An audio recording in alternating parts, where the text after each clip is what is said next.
Assam high school চৰকাৰী যিটো সন্থা, এই সন্থাটোক আমি কোনো ধৰণৰ দায়িত্ব দিয়া নাই যে আমাৰ সমস্যাটো লৈ তেওঁলোকে শিক্ষামন্ত্ৰীৰ ওচৰত গৈ আলোচনা কৰক। এতিয়া আমি জানিব পৰা মতে যে শিক্ষামন্ত্ৰী মহোদয় তেখেতসকলক জৰুৰীভাৱে অহাকালি নিমন্ত্ৰণ কৰা বুলি আমি গম পাইছোঁ। কিন্তু এইটো সম্পূৰ্ণ মিছা কথা যে তেওঁলোকে শিক্ষামন্ত্ৰী মহোদয় এই ক্ষেত্ৰত অৱগত নহয়। শিক্ষামন্ত্ৰী মহোদয়ৰ কাৰ্যালয়ৰ পৰাই তেখেতসকলৰ আবেদন মৰ্মে হয়তো তেওঁলোকক আলোচনাৰ কাৰণে নিমন্ত্ৰণ কৰিছে। আৰু সমস্যা আমাৰ প্ৰাদেশিকৰণ সমস্যাটো লৈ তেখেতসকলে যদি চৰকাৰে আলোচনা কৰে বা কিবা সিদ্ধান্ত যদি লয়, আমি কিন্তু আমাৰ সন্থাই কিন্তু আমি সেই সিদ্ধান্ত মানি নলওঁ, কাৰণ আমি তেওঁলোকক এই দায়িত্বটো দিয়া নাই। আৰু অসম হাইস্কুল শিক্ষক সন্থা চৰকাৰী যিটো সন্থা, এই সন্থাটোৱে যি দাবী উপসমিতি গঠন কৰিছে ভেঞ্চাৰ হাইস্কুল সন্থাৰ কেইজনমান শিক্ষকক লৈ, আমিতো কেতিয়াও কোৱা নাই যে আপোনালোকে এখন দাবী কমিটি গঠন কৰক। আৰু দাবী কমিটি গঠন কৰাৰ প্ৰয়োজন নাই। আৰু এই দাবী কমিটি কোনদিনা চৰকাৰৰ ওচৰত আন্দোলন কৰিছে বা অনশন কৰিছে বা তেওঁলোকে চৰকাৰৰ ওচৰত মানে প্ৰত্যাহ্বান হিচাপে থিয় দিছে। এতিয়া কথা হ'ল এওঁলোকে আমাৰ যিটো সমস্যা, আমাৰ সমস্যাটো তেওঁলোকে কেনেধৰণে সমাধান কৰিব? কাৰণ অসম হাইস্কুল সন্থাৰ 120টা সমস্যা আছে। তেওঁলোকে সেইখিনি সমস্যা আলোচনা কৰক চৰকাৰৰ লগত। আমি তেওঁলোকক স্বাগতম জনাইছোঁ আৰু আমি সেইটোত বেয়াও নাপাওঁ আৰু আমাৰ বিৰোধিতা নকৰোঁ। কিন্তু আমাৰ সমস্যাটো তেওঁলোকে কেনেকৈ সমাধান কৰিব? কাৰণ আমাৰ সমস্যাটো LP to কলেজ সকলো শিক্ষক আমাৰ লগত জড়িত আছে আৰু সকলো শিক্ষক উপকৃত হোৱাকৈ আমি চৰকাৰৰ ওচৰত আমাৰ আলোচনাটো আমি উপস্থাপন কৰিম বা আমাৰ সমস্যাটো আমি উপস্থাপন কৰিম। এই ক্ষেত্ৰত অসম হাইস্কুল সন্থাই আগবাঢ়ি আহিব নালাগে বা আমি তেওঁলোকক ঠিকাও দিয়া নাই। এতিয়া কথা হ'ল কি, আমি চৰকাৰৰ ওচৰত আজি বহুদিন ধৰি আন্দোলন, অনশন, ধৰ্মঘট এই কাৰ্যসূচীবিলাক কৰি আছোঁ। আৰু এই ক্ষেত্ৰত মাননীয় মুখ্যমন্ত্ৰী মহোদয়ে শেহতীয়াকৈ মিডিয়াত প্ৰকাশ কৰিছে যে 1/1/2006 চনৰ আগত প্ৰতিষ্ঠিত বিদ্যালয়সমূহ, যি বিদ্যালয়ৰ যিকোনো এটা তথ্য গভৰ্ণমেণ্ট ৰিলেটিভ তথ্য থাকিলে বিদ্যালয়খন প্ৰাদেশিকৰণ হ'ব। আৰু এই কথাখিনি মুখ্যমন্ত্ৰী মহোদয়ৰ এই বক্তব্যটো অসমবাসী ৰাইজে সন্তুষ্ট হৈছে আৰু অসমৰ ৰাইজে ভাবিছে যে এইবাৰ বিদ্যালয় প্ৰাদেশিকৰণ হ'ব। কিন্তু সিদিনা বিধানসভাত যি সংশোধনী বিধেয়ক উপস্থাপন কৰিলে, তাৰ ধাৰা উপধাৰাসমূহৰ কিন্তু কোনো সলনি হোৱা নাই।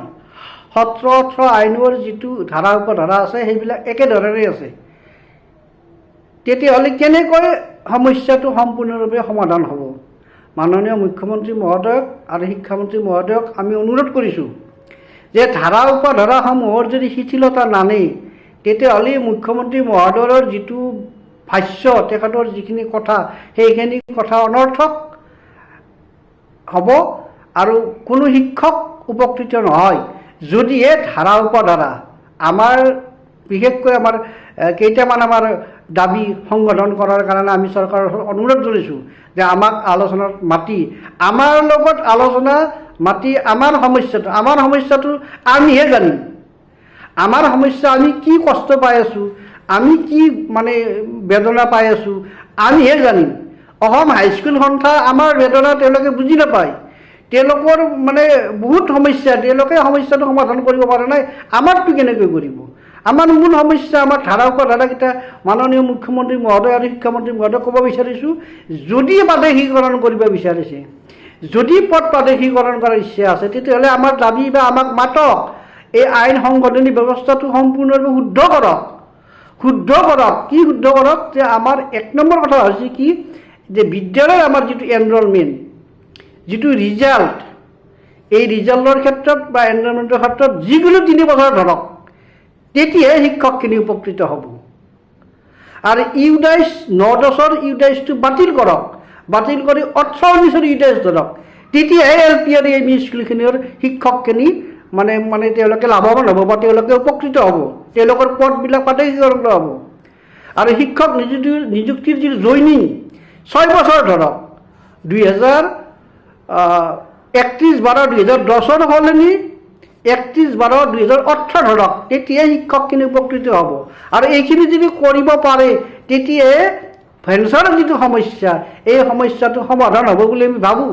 আৰু এইখিনি যদি নকৰে, যদি 17-18 আইনৰ ধাৰা উপাধাৰা শব্দবিলাক যদি একেই থাকিব, তেতিয়াহ'লে মুখ্যমন্ত্ৰী মহোদয়ৰ যিটো ভাষণ, যিটো বক্তব্য মিডিয়াত দাঙিছে, সেইটো অনৰ্থক হ'ব। ৰাইজে বুজি পাব যে ভিতৰে ৰংধং, বাহিৰে ৰংধং, ভিতৰে কাৱা ভেদেলি একো নাই। গতিকে আমি মাননীয় মুখ্যমন্ত্ৰী মহোদয়ক আৰু শিক্ষামন্ত্ৰী মহোদয়ক আমি আহ্বান জনাইছোঁ, অনুৰোধ জনাইছোঁ যে এই সমস্যাটো সমাধান কৰাৰ ক্ষেত্ৰত আমাৰ সৈতে আলোচনা কৰক। আমি নিশ্চয় আমি চৰকাৰক আমি সহযোগ কৰিম। আমাৰ সমস্যাটো সমাধান কৰাৰ ক্ষেত্ৰত আমি চৰকাৰক যিমানখিনি পাৰোঁ আমি সহযোগ কৰিম। আৰু আশা কৰোঁ আমাৰ সমস্যাটো চৰকাৰে বুজি পাইছে আৰু বুজি পাই বা আমাৰ যিটো দাবী, ন্যায্য দাবী, সেই ন্যায্য দাবী মাননীয় মুখ্যমন্ত্ৰী মহোদয়ে বুজি পাইছে।